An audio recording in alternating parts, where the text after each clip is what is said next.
الحمد لله رب العالمين والصلاة والسلام على رسوله الكريم أما بعد فأعوذ بالله من الشيطان الرجيم بسم الله الرحمن الرحيم كل نفس ذائقة الموت وإنما توفون أجوركم يوم القيامة فمن زحزح عن النار وأدخل الجنة فقد فاز وما الحياة الدنيا إلا متاع الغرور۔ میرے پیارے محترم بھائیوں اور دوستوں، میرا آپ کا جو ملنا ملانا ہے یہ سب اللہ کے دین کی نسبت سے۔ تو میں شروع میں ایک بات کرتا ہوں کہ جس چیز کی نسبت اللہ کی طرف ہو جاتی ہے تو وہ چیز باقی چیزوں سے ممتاز ہو جاتی ہے۔ جیسے مثال کے طور پر مسجد کی زمین کو آپ لے لیں تو جو مسجد کی زمین ہے تو یہ باقی بھی زمینیں ہیں، لیکن اس زمین پہ ہم جوتوں سمیت چلتے ہیں اور مسجد کی زمین میں جوتوں سمیت داخل نہیں ہو سکتے اور جنابت کی حالت میں داخل نہیں ہو سکتے۔ اس کی وجہ یہ ہے کہ اس کی نسبت اللہ کے گھر کے ساتھ ہے تو وہ زمین باقی زمینوں کے مقابلے میں ممتاز ہو گئی۔ اسی طرح جو کاغذ اور جو گتا قرآن پاک کے ساتھ لگا ہوا ہو تو اس کی نسبت کلام اللہ کے ساتھ ہے، تو کلام اللہ کے ساتھ نسبت ہونے کی وجہ سے ہم بغیر وضو کے اس کو ہاتھ نہیں لگا سکتے، تو وہ کاغذ اور وہ گتا باقی کاغذ اور گتوں کے مقابلے میں کیا ہو گیا؟ ممتاز ہو گیا۔ اسی طرح جو غلاف کعبۃ اللہ پہ جو غلاف چڑھا ہوا ہے تو بڑے بڑے بادشاہوں کو، مالدار لوگوں کو وہ گفٹ میں دیتے ہیں اور ہم جیسے لوگ جاتے ہیں برکت کے لیے ہاتھ ملتے ہیں اس میں۔ اس کی وجہ یہ ہے کہ اس کی نسبت کعبۃ اللہ کے ساتھ ہو گئی، تو کعبۃ اللہ کے ساتھ نسبت ہونے کی وجہ سے وہ غلاف باقی غلافوں سے ممتاز ہو گیا۔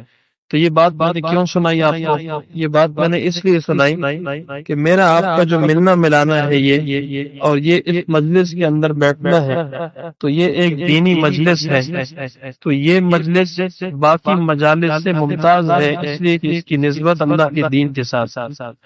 تو اس سے پہلے بھی لوگ ویسے آپ کے پاس آتے ہوں گے، ملنا ملانا ہوتا رہے گا، لیکن وہ دنیاوی غرض سے تھا۔ یہ ہمارا ملنا ملانا عام لوگوں کے ساتھ بیٹھنا یہ اللہ کے دین کے لیے ہے، تو اسی لیے یہ اس کی نسبت چونکہ اللہ کے دین کے ساتھ ہے، اللہ کے ساتھ ہے، تو یہ ملاقات باقی ملاقاتوں سے ممتاز ہے اور یہ مجلس باقی مجالس سے ممتاز ہے۔ تو اسی لیے آپ سب سے پہلی گزارش یہ ہے کہ ہم سب یہاں جو بیٹھے ہیں وہ اس نیت سے بیٹھیں کہ ہم جو کچھ سنیں گے اس کے اوپر عملی زندگی کے اندر اس پر عمل کریں گے انشاءاللہ۔ کہ دین کی بات جو کی جاتی ہے نا، دین کی بات یعنی سننا سنانا، اس سے مقصد یہ ہوتا ہے کہ ہم اس پر عمل کریں۔ جیسے اذان دی جاتی ہے نماز کے لیے، تو بھائی اذان دی اور نماز کے لیے نہیں آتے تو پھر اذان کیوں دی؟ اذان تو اس لیے دی تھی کہ لوگ نماز کے لیے آ جائیں۔ تو دین کے بعد کے سننے سنانے کا مقصد یہ ہے کہ بھائی ہم اس پر عمل کریں کہ کان کی دوا جب کان میں جائے گی تو فائدہ ہوگا، آنکھ کی دوا جب آنکھ میں جائے گی تو فائدہ ہوگا۔ اسی طرح جب آپ عمل کریں گے کسی چیز کے اوپر، کسی آیت کے اوپر، کسی حدیث کے اوپر، اللہ نے کسی حکم کو زندہ کریں گے تو پھر اس حکم کو زندہ کرنے کے جو فائدے ہیں تب وہ آپ کو حاصل ہوں گے۔ اگر آپ اس کے اوپر عمل نہیں کریں گے اور صرف معلومات ہے آپ کے ذہن میں کہ بھائی 5 وقت نماز فرض ہے، یہ تو آپ کے ذہن میں معلومات ہے، بھائی روزہ میرے اوپر فرض ہے، تو یہ تو معلومات ہیں آپ کے ذہن میں۔ اب 5 وقت نماز کے اوپر جو ملنا ہے وہ کب ملے گا؟ جب آپ نماز کی پابندی کریں گے، روزے کے اوپر پابندی کریں گے تو جو روزے پہ ملنا ہے وہ تب ملے گا۔ تو حالی کہے بندہ کہے کہ یار مجھے معلوم ہے، تو صرف معلوم سے کوئی فائدہ نہیں ہوگا، بلکہ الٹا ڈبل نقصان ہو کہ آپ کو پتہ بھی تھا پھر بھی آپ نے اس کے اوپر عمل نہیں کیا۔ تو اس لیے پہلی گزارش یہ ہے کہ جتنے ساتھی بیٹھے وہ توجہ سے اور طلب سے بات کو سنیں اور شروع سے لے کر آخر تک توجہ سے سنیں گے، انشاءاللہ اللہ پاک عمل کی توفیق عطا فرمائیں گے۔ تو سنیں گے انشاءاللہ توجہ سے۔ اللہ رب العزت نے مجھے آپ کو دنیا کے اندر ایک مختصر سے عرصے کے لیے بھیجا ہے۔ دنیا کے اندر کوئی انسان اپنی مرضی سے نہیں آیا اور نہ کوئی انسان اپنی مرضی سے جاتا ہے۔ اسی لیے جتنے وقت کے لیے آئے ہیں عمر طے ہے کہ اس انسان نے دنیا کے اندر کتنے سال رہنا ہے، اس کے دل نے کتنی دفعہ دھڑکنا ہے وہ دھڑکنے بھی طے ہیں، اس کے نبض میں کتنا چلنا ہے وہ سب چیزیں طے ہیں، کون کون سی چیز کھانے کے لیے اس کو ملے گی، کتنا یہ پانی پیے گا، یہ سب کچھ اللہ کی طرف سے مقرر ہے، یہ سب کچھ طے شدہ ہے۔ اور دنیا کے اندر اللہ نے بھیجا ہے آخرت کی تیاری کے لیے۔ دنیا میں اللہ پاک نے دنیا بنانے کے لیے نہیں بھیجا، بلکہ دنیا نے اللہ پاک نے آخرت بنانے کے لیے بھیجا ہے۔ اور موت تک اللہ نے مجھے آپ کو اختیار دیا ہے، 60 سال، 70 سال، 80 سال یا 90 یا 100 سال زیادہ سے زیادہ، چلو اس سے زیادہ کر لو، 150 سال کر لو، یہ جو عرصہ ہے یہ موت تک آپ کو اختیار ہے۔ اب یہ موت تک اختیار ہے، آپ نے کرنا کیا ہے؟ آخرت کی تیاری آپ نے کرنی ہے۔ آپ کا جو منزل ہے، آخری منزل جنت تک آپ نے پہنچنا ہے، اللہ کو راضی کر کے مرنا ہے۔ اب اللہ پاک راضی کیسے ہوں گے، جنت تک کیسے پہنچیں گے، اس کے لیے اللہ رب العزت نے اپنا مبارک دین نازل فرمایا۔ دین نام ہے دو چیزوں کا، اللہ کے احکامات اور حضور نبی اکرم صلی اللہ علیہ وآلہ وسلم کے مبارک طریقے، اس کا نام دین ہے۔ اب جو شخص اللہ کے دین کے مطابق اپنی زندگی گزارتا ہے تو سب سے پہلے اللہ پاک اس کی دنیا کی زندگی بناتے ہیں، اور موت کے وقت اس شخص کے لیے آسانیاں ہوتی ہیں، اور موت کے بعد والی زندگی اللہ پاک اس کی بناتے ہیں۔ اب جو شخص اللہ کے دین کے مطابق زندگی نہیں گزارتا، چاہے اس کے پاس ملک ہو، چاہے اس کے پاس مال ہو، چاہے بڑے بڑی ڈگریاں ہوں، بڑے بڑے عہدے اس کے پاس، بینک بیلنس بہت ہو، گاڑیاں اس کے پاس بہت ہوں، آگے پیچھے شور کرنے والے، آگے پیچھے نوکر بہت زیادہ ہوں اس کے، لیکن اللہ کا دین اس کی زندگی میں نہیں ہے، تو یہ شخص اللہ کی نظر میں دنیا کے اندر بھی ناکام ہے، اور موت کے وقت بھی یہ شخص ناکام ہے، اور موت کے بعد والی زندگی میں یہ شخص ناکام ہے۔ اب اس کی مثالیں اٹھا کر قرآن سے آپ مثالیں سمجھیں کہ فرعون کو اللہ نے حکومت دی، بادشاہ بنایا، اللہ نے حکومت دی، تو بنی اسرائیل کے اوپر حکومت کرتے تھے، یہ بادشاہت اللہ نے دی، لیکن خدائی کا دعویٰ کیا، انا ربکم الاعلی، کہ میں ہی سب سے بڑا رب ہوں، تو خدائی کا دعویٰ کیا، اور موسیٰ علیہ السلام کے مقابلے میں آئے، حضرت موسیٰ علیہ السلام نے دعوت بھی دی لیکن نہیں سمجھے۔ اب حکومت بھی ساتھ ہے، نوکر بھی ساتھ ہے، سب کچھ ہے، لیکن اللہ پاک نے سب کچھ سمیت کیسے اللہ نے ناکام کر دیا، پانی کے اندر غرق کر دیا، ڈبو دیا، کہ دیکھو جو اللہ کے مقابلے میں آتے ہیں، چاہے ملک والے ہوں اور چاہے مال والے ہوں، جیسے قارون کے پاس مال تھا اور موسیٰ علیہ السلام کے نعوذ باللہ زنا کی تہمت لگائی، موسیٰ علیہ السلام کے چچا زاد بھائی تھے اور موسیٰ علیہ السلام کے مقابلے میں آئے، تو حضرت موسیٰ علیہ السلام کو اللہ کی طرف سے حکم ہوا، موسیٰ علیہ السلام نے مانگا یا اللہ زمین تابع کر دے، اللہ نے زمین تابع کر دی، پھر موسیٰ علیہ السلام نے حکم دیا کہ اس کو پکڑ لیں، تو یہاں تک پکڑا، کرتے کرتے آخر پورا خزانوں سمیت اللہ نے زمین کے اندر دنسا دیا۔ اتنے بڑے بڑے خزانے، اتنا اللہ نے مال دیا تھا، اتنی اللہ نے دولت دی تھی، لیکن گھمنڈ میں آئے یہ میری اپنی کمائی ہے، جیسے آج کہتے ہیں نا لوگ، یا اپنے عقل سے میں نے یہ سب کچھ کیا، اپنی طاقت سے سب کچھ کیا، تو میں اس میں سے زکات کیوں نکالوں، میں غریبوں کا حصہ کیوں نکالوں، تو اللہ نے زمین کے اندر دنسا دیا، اور اللہ نے بتا دیا کہ مال سمیت یہ شخص دنیا کے اندر بھی ناکام ہے اور آخرت کے اندر بھی ناکام ہے۔ اسی طرح حضرت نوح علیہ السلام نے دعوت دی، اپنی قوم کو اللہ کی طرف بلایا، 950 سال آپ نے سمجھایا، 950 سال، 80 یا 82 لوگ ایمان لائے، کم و بیش 80 یا 82 ایمان لائے، تو جو ایمان لائے وہ اقلیت کے اندر تھے، اور جو ایمان نہیں لائے وہ اکثریت میں تھے، یعنی وہ زیادہ تھے، لیکن اکثریت والوں کو اللہ نے ناکام کیا بے دینی کی وجہ سے، اور اقلیت والوں کو اللہ نے کامیاب کر دیا دین کی برکت کی وجہ سے۔ حضرت بلال رضی اللہ تعالیٰ عنہ غلام تھے، اور غلام کے بیٹے تھے، اور رنگ کے کالے تھے، لیکن اللہ نے کیسے کامیابیاں دی۔ حضرت بلال رضی اللہ تعالیٰ عنہ کو مشرکین مکہ والے پکڑ کر ترتی ہوئی ریت کے اوپر لٹاتے تھے اور بڑے چٹان اٹھا کر سینے کے اوپر رکھتے تھے، لیکن وہ پھر بھی کہتے تھے احد احد۔ ٹھیک ہے یار، تو یہ ساری قربانیاں تو کی، لیکن صلہ کیا ملا؟ اللہ نے کیا صلہ دیا؟ آج بتاؤ کتنی مساجد ایسے ہیں جو بلال کے نام سے، اور کتنے لوگوں نے اپنے بچے کا نام بلال رکھا ہے۔ آپ مجھے بتاؤ کیا کسی غیر مسلم نے بھی اپنے بیٹے کا نام قارون رکھا ہے؟ اللہ نے قارون کا نام بھی مٹا دیا، نمرود کا، فرعون کا، سب کے اللہ نے نام مٹا دیے، اور اللہ نے نسلوں کو بھی مٹا دیا کہ نسل بھی ختم ہو جائے اور نام بھی ختم ہو جائے۔ اور حضرت بلال رضی اللہ تعالیٰ عنہ کی نسل کو باقی رکھا، نام کو بھی باقی رکھا، عزت کو بھی باقی رکھا۔ یہ ہے دین کی وجہ سے برکات جو ملیں گے دنیا کے اندر۔ یہ تو دنیا میں برکات اللہ دکھاتے ہیں دین کی برکت سے، اب آخرت میں جو ملے گا وہ تو الگ ہے، آخرت میں جو ملنا ہے۔ تو اصل جو زندگی ہے وہ موت کے بعد آنے والی ہے۔ یہ میں نے کچھ مثالیں دی آپ کو سمجھانے کے لیے تاکہ بات سمجھ میں آئے کہ اصل کامیابی کہتے کسے ہیں۔ کامیابی اسے کہتے ہیں کہ جس کے بعد ناکامی نہ ہو، اور ناکامی اسے کہتے ہیں جس کے بعد کامیابی نہ ہو۔ جو جنت کے اندر چلا گیا تحقیق کے ساتھ یہ کامیاب ہو گیا۔ فمن زحزح عن النار وادخل الجنت فقد فاز، کہ جو جہنم سے بچا لیا گیا اور جنت کے اندر داخل ہو گیا، فقد فاز، بس تحقیق کے ساتھ یہ کامیاب ہو گیا۔ یہ ہے کامیابی، جنت تک پہنچنا، اس کو کامیابی کہتے ہیں۔ اور جو جہنم میں گیا اس کو ناکامی کہتے ہیں، چاہے وہ ملک والا ہو، چاہے وہ مال والا ہو۔ میں نے ساری مثالیں آپ کو دے دی، اس کو کامیابی نہیں کہتے۔ ظاہری چیزیں اس کو ملی ہیں لیکن قلبی سکون نہیں ہوگا۔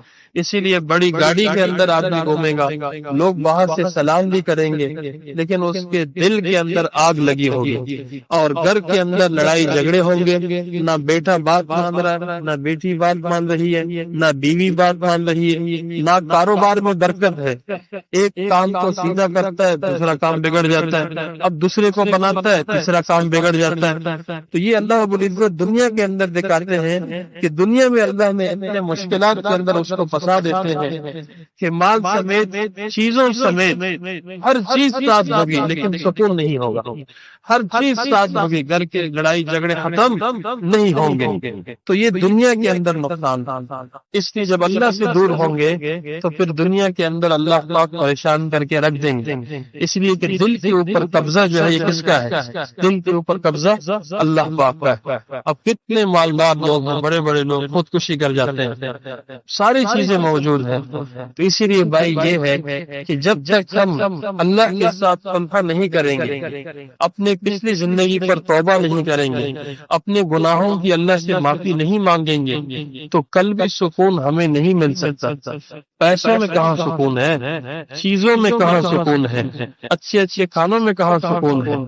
تو اسی لیے توبہ کرنا پچھلی زندگی پر، اور اللہ تعالیٰ غفور الرحیم ہے، کریم ہے، اپنے بندے کی توبہ کا انتظار کرتے ہیں۔ فرمایا کہ ایک بندہ اتنے گناہ کر لے کہ یہ زمین بھر جائے، کرتے کرتے آسمان تک چلے جائے۔ علماء فرماتے کہ ایک بندہ کیا سارے مل کر بھی اتنے گناہ شاید نہ کر لے، اور پھر وہ کہے یا اللہ مجھ سے غلطی ہو گئی معاف کر دے، تو اللہ پاک سارے گناہ معاف کر دیتے ہیں۔ تو اسی لیے توبہ ایک ایسی چیز ہے کہ آدمی نے کتنے بڑے بڑے گناہ کیے ہو، میں کہتا ہوں زندگی میں ایک نیکی نہ کی ہو بندے نے، ایک نیکی، اور ہر قسم کا گناہ اس نے کیا، لیکن اس کو احساس ہو جائے کہ یار میں نے غلط کیا اور مجھے اپنے رب سے معافی مانگنی چاہیے۔ تو اللہ پاک ایسا نہیں ہے کہ آپ منانے کے لیے پتہ نہیں مجھے کیا کچھ کرنا پڑے گا، اب یہاں تو ایک ایم پی ایک وزیر اعظم تک ملنے کے لیے کیا پاپڑ بیلنے پڑتے ہیں، لیکن ایسا نہیں ہے۔ آپ نے 60 سال 70 سال 40 سال سے اب اللہ کو ناراض کر رہے ہیں، لیکن آج دل میں خیال آیا کہ یار میں غلط روٹ پر چل رہا تھا، غلط راستے پر چل رہا تھا، اتنی نعمتیں اللہ نے مجھے دی ہیں، اوہو 9 مہینے ماں کے پیٹ میں کیسا رکھا، پھر جب دنیا کے اندر آیا تو ماں کی چاچیوں سے کیسے چشمے دودھ کے چشمے جاری کر دیے، گرمی میں ٹھنڈا دودھ اور سردی میں گرم دودھ پلایا، اور پھر جو زمین ہے یہ زمین بھی اللہ کی ہے، اس میں سے جو پیٹرول نکلتا ہے وہ اللہ ہی دیتے ہیں مجھے، میں استعمال کرتا ہوں، اسی میں سے جو میرے نام پہ روزانہ کتنے بکرے ذبح ہوتے ہیں، میرے نام پہ روزانہ کتنی مرغیاں ذبح ہوتی ہیں، اور آج تک میں نے کتنے میوے کھائے ہوں گے، کتنی روٹیاں کھائی ہیں، کتنا چاول کھایا، یہ سب تو اللہ نے بنایا میرے لیے۔ پھر یہ جو نعمت مجھے اللہ نے دی ہے جسم کے اندر، آپ دیکھو کسی ایک انسان کا فنگر پرنٹ دوسرے سے نہیں ملتا، کسی ایک انسان کی آنکھوں کا نظر دوسرے سے نہیں ملتا، کسی ایک انسان کے چہرے جو ہے وہ دوسرے سے نہیں ملتا، کسی ایک انسان کے بولنے کا انداز دوسرے سے نہیں ملتا، چلنے کا انداز دوسرے سے نہیں ملتا۔ اس کا مطلب اللہ نے مجھے اسپیشل بنایا، یعنی میرے جیسا دوسرا نہیں بنایا اللہ نے۔ اب یہ اللہ رب العزت نے اتنا خوبصورت ایک الگ انداز میں مجھے اللہ نے ایک الگ ڈیزائن میں بنا دیا کہ میرے ڈیزائن میرے انداز میں دوسرا انسان کوئی نہیں، تو اتنا اللہ نے مجھے اسپیشل بنا دیا، اور یہ ساری نعمتیں اللہ نے مجھے دے دی۔ اب جسم کے اندر صحت ہے، کتنے لوگ اسپتالوں میں پڑے ہیں، مجھے اللہ نے آپ کو صحت دی ہے، کتنی بڑی نعمت ہے۔ کتنے لوگ ہیں بیچارے یار وہ کروٹ نہیں بدل سکتے، اب اس کے لیے آدمی رکھے ہیں، بیت الخلا خود نہیں جا سکتے، 4 آدمی اٹھا کر لے کر جاتے ہیں۔ کتنی اللہ کی طرف سے نعمتیں ہیں، کتنے لوگ سالوں سال ہو گئے کوما میں پڑے ہسپتالوں میں، یہ صحت کتنی بڑی نعمت ہے۔ آپ مزدوری کرتے ہیں ٹھیک ہے، لیکن صحت تو اللہ نے دی ہے۔ ابھی اللہ بیماری ڈال دے، 3-4 دن تک بیمار رکھے، بتاؤ کیا کرو گے بھائی؟ دیہڑی گئی 3-4 دن تک، یہ صحت تو اللہ نے دی تھی۔ ہاتھ شل کر دے، پیروں سے اللہ معذور کر دے، دماغ کام کرنا چھوڑ دے، آنکھوں کی روشنی چلی جائے، کتنی نعمتیں اللہ کی طرف سے ہیں۔ اب میں بھی سوچ لوں کہ میرے اللہ کی طرف سے تو اتنی نعمتیں آ رہی ہیں، اور روزانہ کے اعتبار سے آ رہی ہیں۔ میں روزانہ کے اعتبار سے گناہ کرتا ہوں، کبھی نہیں ہوا کہ اللہ نے روٹی چھین لی ہو، چلو آج تم نے اللہ کو ناراض کیا، آج تمہاری روٹی بند، ایسا کبھی نہیں ہوا۔ ساری نعمتیں اللہ کی استعمال کر رہا ہوں، کیا میرے اللہ کا میرے اوپر اتنا بھی حق نہیں ہے کہ میں اپنے اللہ کی بات مانوں؟ اچھا مانوں گا، فائدہ کس کا ہوگا؟ اللہ کا تو کوئی فائدہ نہیں ہے۔ سارے دنیا کے انسان نافرمان ہو جائیں، اللہ کا کیا نقصان؟ اور ساری دنیا کے انسان فرمانبردار ہو جائیں، اللہ کا کوئی فائدہ نہیں۔ وہ جیسے اللہ اکبر ہے ویسے ہی اللہ اکبر ہے، میرے آپ کے کہنے نہ کہنے سے کوئی فرق نہیں پڑتا۔ لیکن اگر ہم عمل کریں گے مجھے آپ کو فائدہ ہوگا اس سے، ہم عمل نہیں کریں گے مجھے آپ کو نقصان ہوگا۔ تو ایک اللہ کا قانون ہے جو میں نے بتایا کہ نیک عمل کرو گے فائدہ ہوگا دنیا میں بھی آخرت میں بھی، گناہ کرو گے دنیا میں بھی سزا ہوگی آخرت میں بھی سزا ہوگی، یہ قانون ہے۔ ایک اللہ کی رحمت ہے، رحمت یہ ہے کہ بھائی گنہگار عورت نے، فاحشہ عورت نے کتے کو پانی پلایا، اللہ نے معاف کر دیا، یہ رحمت ہے۔ اور بنی اسرائیل میں کفل نام کا شخص وہ آتا ہے اور وہ عورت کہتی ہے کہ میں مجبور ہوں، تو کہا چلو ٹھیک ہے تم مجبور ہو، وہ ہر بار شراب بھی پیتا ہے، زنا بھی کرتا ہے، چلو یار یہ لے لو پیسے لو اور جاؤ میری طرف سے معاف، میں بڑا گندا آدمی ہوں میرے لیے دعا کرنا۔ اب صبح بنی اسرائیل میں پھر دروازے پر لکھا ہوتا تھا جو کوئی گناہ کرتا، اب صبح اس کے دروازے پہ لکھا ہے کہ اللہ نے کفن کو معاف کر دیا۔ اب ہر آدمی آ رہا ہے جنازہ پڑھ رہا ہے، ہر آدمی آ کے جنازہ پڑھ رہا ہے۔ تو یہ ہے کہ اللہ رب العزت ایسا کریم ہے، رحیم ہے کہ کوئی چھوٹی سی نیکی بھی ہو اللہ معاف کر دیتے ہیں۔ تو توبہ کے اندر کیا ہے؟ توبہ کے اندر کچھ چیزیں ہیں، ایک یہ کہ دل سے ندامت ہو، دل سے کہ یا اللہ واقعی میں نے اتنے سال جو گزارے ہیں زندگی کے، یہ واقعی یا اللہ مجھ سے غلطی ہوئی ہے، میں نے ناراض کیا، ایک دل سے ندامت۔ دوسرا بندہ جو ہے زبان سے اظہار کرے، معافی مانگے، اور آئندہ نہ کرنے کا پکا عزم، یعنی جس وقت آپ توبہ کر رہے ہیں اس وقت کم از کم دل میں یہ عزم ہو کہ دوبارہ یہ گناہ میں نے نہیں کرنے، اور جو پچھلے کیے ہیں اس پہ ندامت ہو اور زبان سے اس کا اظہار کرے۔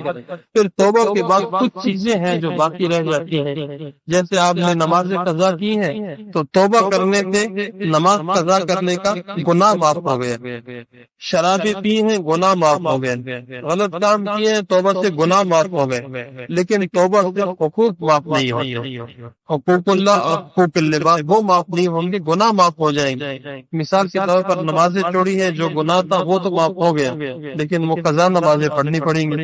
روزے نہیں رکھے، گناہ تو معاف ہو گیا، لیکن وہ روزے رکھنے پڑیں گے۔ اسی طرح ماں باپ کو ستایا ہے، توبہ سے گناہ معاف ہو جائے گا، ماں باپ سے معافی مانگنی پڑے گی۔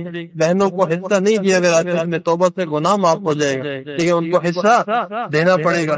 کسی کی 10 ریال بھی دبائے ہیں، توبہ سے گناہ معاف ہو جائے گا، لیکن وہ 10 ریال دینے پڑیں گے، آدمی سے معافی مانگنی پڑے گی۔ یہ ہے توبہ۔ یہ نہیں کہ بندہ کرے کانوں کو کہیں سے اور کہے استغفر اللہ، اللہ معاف کر دے، صبح دیکھے پھر وہی برائی کر رہا ہے، ایسا نہیں۔ یعنی مستقل آدمی نیت کر لے، وضو کر لے، 2 رکعت صلاۃ توبہ پڑھ لے، تھوڑا سا یکسوئی میں بیٹھے اور روئے اللہ کے سامنے کہ اللہ میں کہاں جا رہا ہوں، اور موت تو آنی ہے اچانک، اور موت کے بعد جو زندگی شروع ہونے والی ہے وہ تو اصل زندگی ہے۔ اور وہاں تاج امین صاحب فرماتے ہیں کہ موت کا ایک جھٹکا، قبر کی ایک تاریک رات، اور جہنم کا ایک کڑوا بونگ دنیا کی ساری خوشیاں بلا دے گی۔ اب میں کتنے سالوں اکیلا رہوں گا قبر میں، نہ کوئی موبائل، نہ کوئی دوستوں سے رابطہ، نہ بیوی، نہ بچے، نہ ماں، نہ باپ، اور نہ دوست، اکیلا اندھیروں میں رہوں گا۔ اگر گناہ کیے سانپ اور بچھو ہوں گے اور آگ ہوگی، کیسے اس سے بچوں گا؟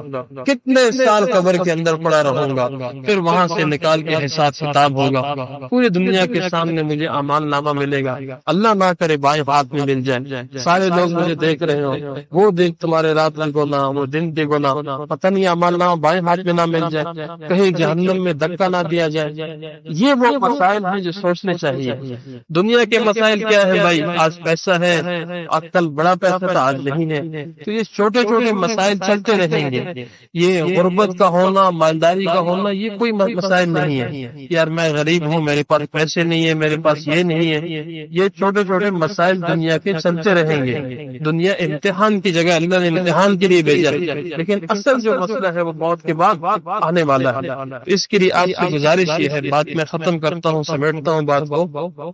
اب گزارش آپ سے یہ ہے کہ جیسے پانی کو فریج کے ماحول میں رکھتے ہیں تو اس سے کیا بنتا ہے؟ برف بن جاتا ہے۔